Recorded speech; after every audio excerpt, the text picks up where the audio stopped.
welcome back to the Capital Dance Studio. Hey, babe. How's it going? I'm so happy to be here. Do you know what? We are absolutely honoured to have your presence once again. A pleasure. We love you. We love you. We love you. We love your music. And this new tune. Been sitting on this one for a minute.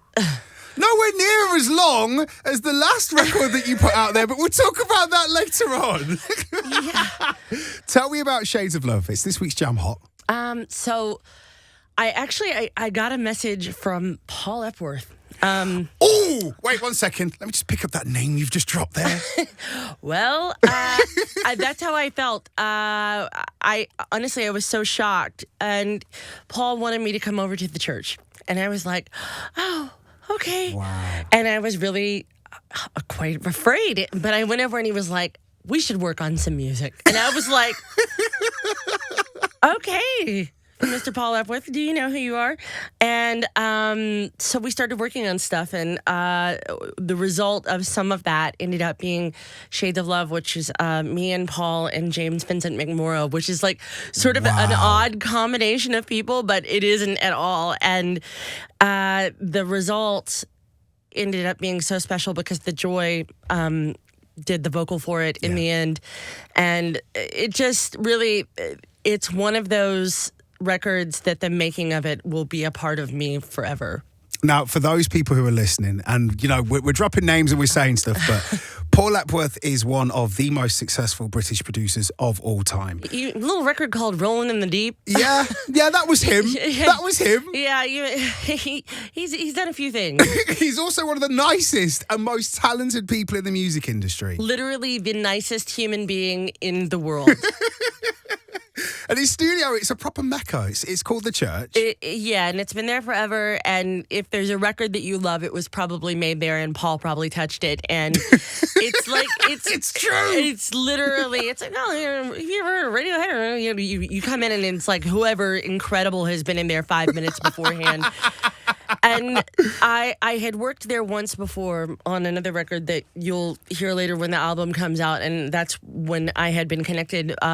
But yeah, so we all came together to do the final sessions for it, and in the background, I mean, even the claps, it's like the background vocals are like Hen from Joy Anonymous, and like the room is ridiculous. Like all of us just in the church until like, you know, like late at night drinking red wine, and two Argentinian guys that I work with, Pat Alvarez and Lucas Biddle, and Lucas is playing the heck out of the bass. It was just like, it was like this deal. It's all of us doing the claps, and then the Joy came in, and that was the missing piece. But I'm telling you, the reason why that happened is because of you.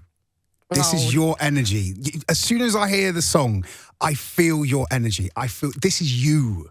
This is your essence in a song format. For sure. And I think it was such a special moment, and to get to learn from all of those guys. I don't know, I guess as much as anything, the record was very much like a homework thing, but it kind of also helped me see through to a point in the album of like, okay, I know how these things need to fit together. Yeah. And what the message should be. Speaking of which, the message of this record is just so beautiful. How many different shades of love do you think there are? Oh, I made a list. Did you? I did. We're working on the video for it right now, and so I made a list of all of the different kinds of love that I imagined visually, whether it was like caring for somebody you loved as they got older, or the way it is to take care of a child, or maybe even like protesting a war or whatever it is. Like there's so many kinds of love, and I think I think it's a mistake to think about dance music as simple. I mean, it is, but you shouldn't mistake it for not being deep. And I was talking to James Vincent McMorrow, who is who wrote the song, one of the writers on it, and he was just saying, you know, I hope people get what it means, that it really is for everybody, and it's about including everybody in love. I love that. I not only love that, but it's really timely for me because my 4-year-old is one of the things that they're talking about at school is ways you can show love. So I've got a feeling that this song's going to make it into the curriculum. Oh, that's amazing. Honestly, if that is my legacy, I'm totally fine with that. Like, that's what I'm here to do. I love that. Now, obviously, you just mentioned the music video. You're writing down lots of different ways that you know that there are shades of love for the music video. The last video for Serotonin Moonbeams, there was a lot of body cam action. There was. Are we going to see body cam action in this one, or is this completely different? I think it'll be quite different. I mean, maybe a little bit. Quite different. There are some. Well, there are threads between all the videos, and there's a video for We Still Believe also that is coming. Wow. And there is a narrative thread between all of them that I think people will pick up on in time. But I'm seeing screenwriter and director in your career in the future. Watch out, Billie Eilish. I'm coming for you. How does it feel producing a record that goes from you playing it in a room to your friends to then catapulting it to the world? Well, this one has been especially incredible because I think the reaction has come really quickly in a way that, I mean, obviously we're sitting here, which is like the honor of my life. Oh, and stop it. No kidding. And to see people latching onto it, I think we're at a moment where it is a kind of a desperately needed thing. And at the same time, yeah, I mean, it has been surreal because this whole album and all these songs were such a long process, and it was so private. I mean, a lot of it was still really in lockdown or just barely out of it. And so there was this thing that was happening inside me that was so detached from everything. And then the first time you play it for somebody and you see that reaction, and it either clicks or it doesn't.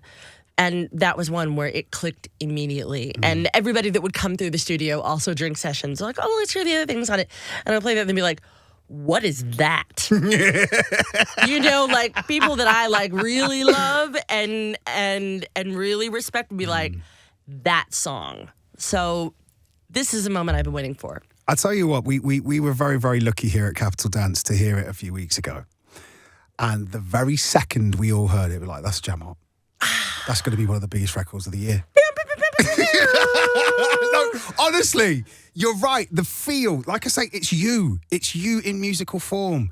You are just an amazing bundle of positive energy. You exude love in everything that you do. You show the care for the art, for everything that you do. And this record just really feels like that. Well, that makes me feel really good. I feel really cranky a lot of the time, but I think even my crankiness is maybe an expression of love. It's a frustration. It's a passion. It's a frustration when people are not good to each other. And so this definitely, I think, in the simplest way is what I'm trying to say. And again, honestly, without Paul, this record, it is as much Paul and James Vincent McMorrow and the folks back at the God Squad, the people that in my studio, it's all of us and it's Hen from Joy Anonymous. It is all of that. Big Hen, the biggest hen there is.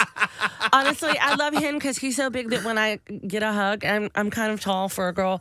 So like when I get hugged, I feel so tiny and cute. I'm like, oh, I'm just going to get under here and stay here. Get on the hen's wing. I'm telling you, he's like a big bird. It's amazing. He's so good. Do you know what, though? You mentioned it earlier, and we mentioned it briefly. We Still Believe. Now, that record, when you put that out there, you've got to tell us the story behind it because it is just a beautiful story. So I throw a party that is now called We Still Believe. It used to have another name. And it came from it was a totally illegal party that I threw in the midst of the darkest time in my life. I had just gotten divorced. I had to go move back in with my parents. I was in my 30s. Nobody wants to be divorced and living with their parents in their 30s. And I was like, oh, well, the natural thing to do is to throw an illegal rave. Of course. Obviously. So, MistaJam, if you're listening, if you ever divorce me, that's what I'm going to do. No, look out. So we're throwing the party, and I was like, we need some decorations, some Christmas lights, whatever. And I saw this big box top, and I cut the box open, and I took a shoe polish marker, and I wrote, We Still Believe on it. I didn't even know what it meant. And it became kind of a thing. And then months later, I was literally laying in bed, and I thought, you know what? I should make a record that's just all of the things that I believe in, just like a list. And I wrote it down very quickly on my BlackBerry. That's how long ago this was. I didn't have an iPhone yet. Yes. And so then later on, I thought, well, you don't want to have that idea for that. and I was going through a really heavy Jamie Principle obsession phase. I was listening to Bad Boy all the time. And I thought, I wish I knew Jamie Principle. I wish I was a real producer. I mean, I had never put anything out. Nothing. And so I recorded the vocals on a BlackBerry under a blanket. And on the original version, you can hear my dog sort of sigh underneath it. She's doing it again. Lulu, rest in peace. She lives forever.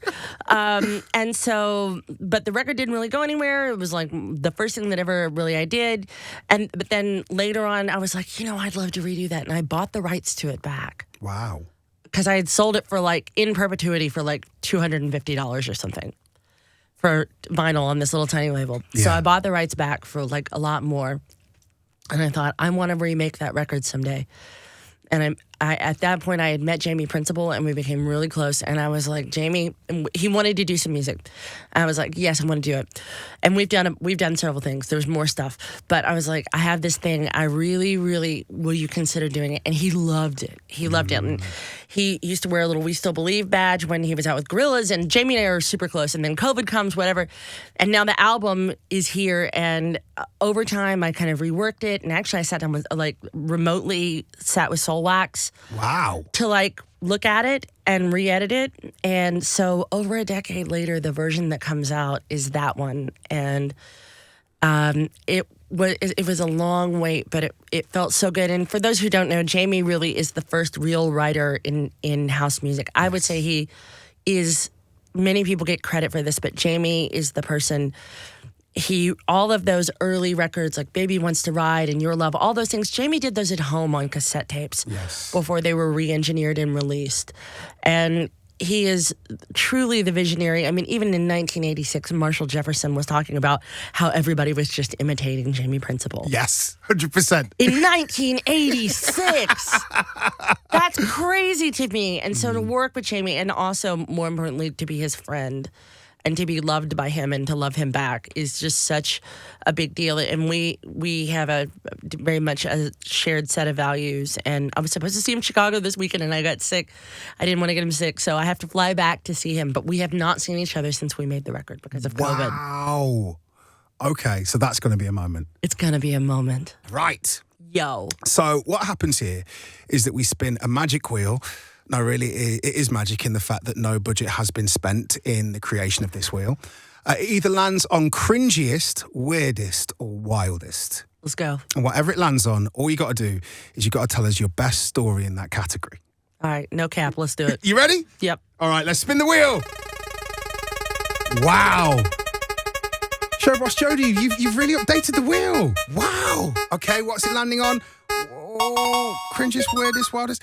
Oh, you've got to tell us the weirdest thing that has happened to you, either mid-set, pre-set, or even watching another DJ set. Oh, I got this. Straight away. Straight away. No, I got a real weird one for you. So I was playing at this little outdoor rave called Field Maneuvers. Oh, yes. And I was playing, and these dancers started coming on stage, and they all kind of had on the same outfits. And I was like, oh, that's kind of, they've all got on these little blonde wig things and whatever. I was like, okay. And it's like, it's like different go-go dancers. And I was like, what are they dressed up as?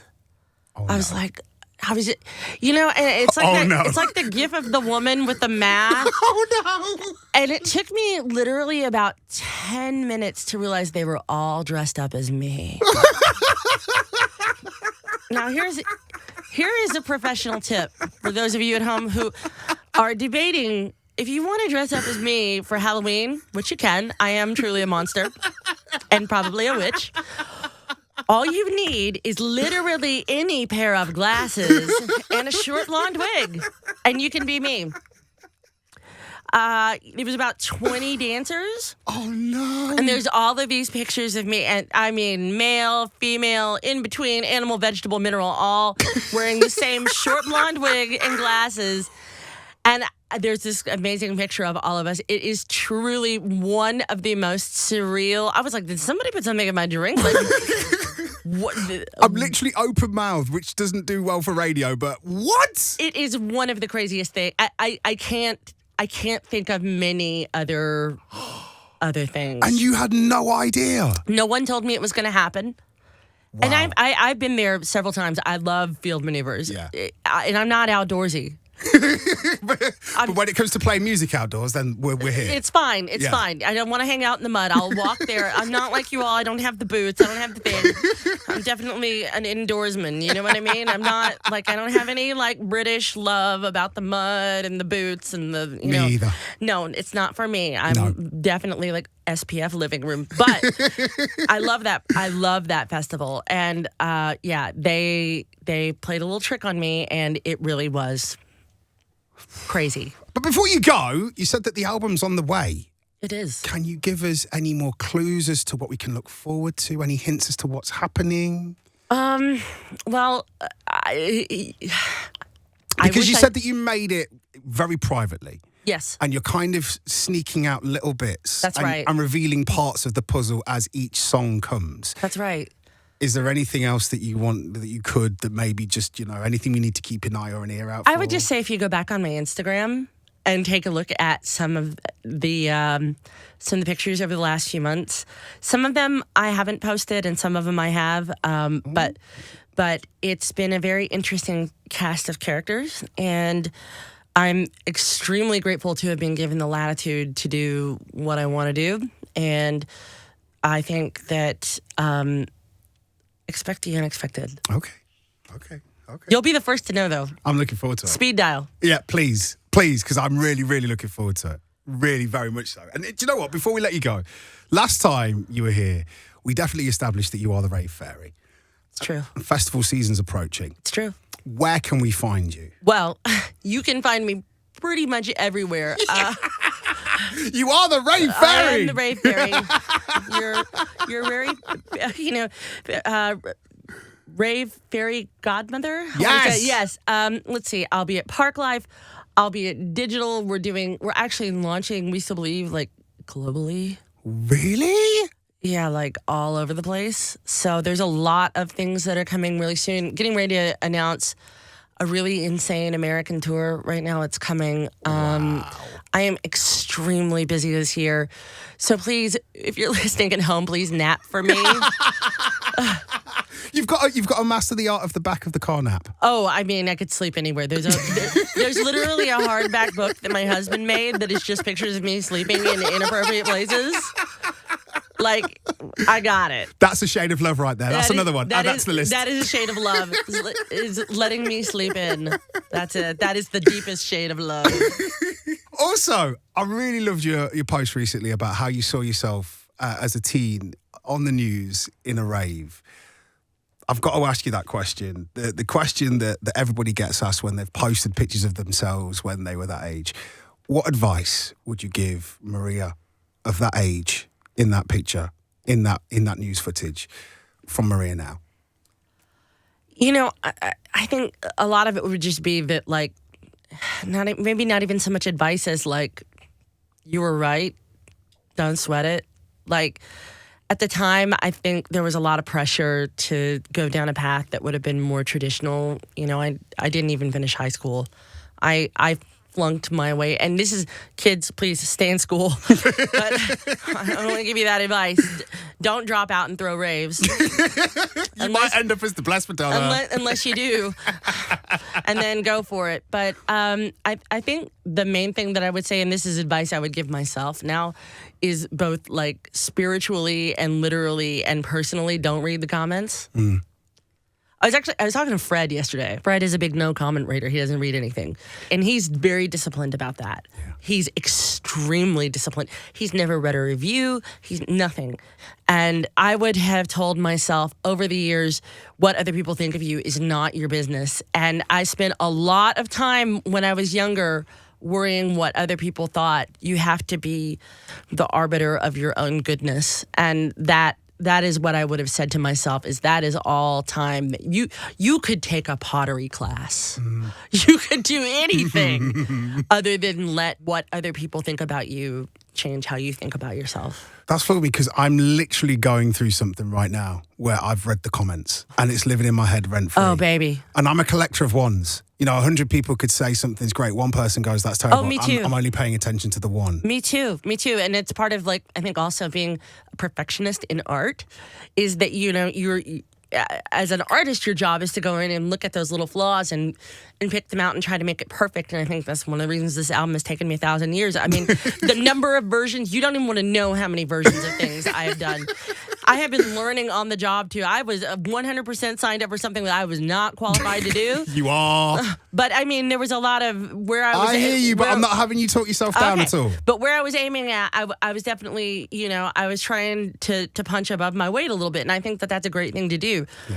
But I'm the same way. I think if you're a gentle heart, you can't help but let that, like when you do see it, I mean, if you didn't have that feeling, you wouldn't be human. You wouldn't be decent. So the best thing that you can do is just avoid it whenever possible.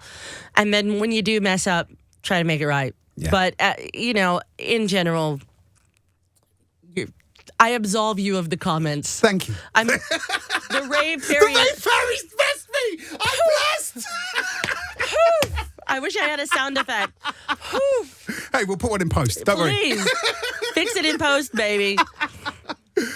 Maria, you are an absolute superstar. Thank you so much for the music. Thank you so much for your energy. Thank you so much for your example. Please, please, please keep us posted. And please keep going. And thanks for everything. It's like, honestly, the thrill of my life. We love you. I love you too. Take care.